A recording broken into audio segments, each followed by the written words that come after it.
બિહારના રાજકારણમાંથી અત્યાર સુધીના સૌથી મોટા સમાચાર સામે આવી રહ્યા છે, જેની કોઈએ કલ્પના નહોતી કરી તેવો વળાંક બિહારના રાજકારણમાં આવ્યો છે। મુખ્યમંત્રી નીતિશ કુમારે રાજ્યસભાની ચૂંટણી લડવાની જાહેરાત કરી છે, જેની સાથે જ બિહારમાં તેમના મુખ્યમંત્રી પદનો અંત આવશે। વર્ષ 2005થી બિહારની ગાદી સંભાળનારા નીતિશ કુમાર હવે 21 વર્ષ બાદ મુખ્યમંત્રી પદ છોડવા જઈ રહ્યા છે। કોઈની પણ સરકાર હોય, સીએમ તો નીતિશ જ રહેશે એ કહેવત હવે ભૂતકાળ બનવા જઈ રહી છે।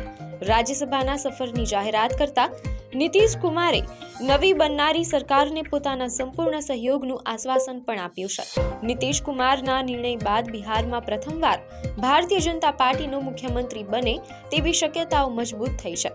આ સાથે જ સૌથી ચોંકાવનારી વિગત એ છે કે નીતિશ કુમારના પુત્ર નિશાંત કુમારને બિહારના આગામી ડેપ્યુટી સીએમ બનાવવામાં આવી શકે છે।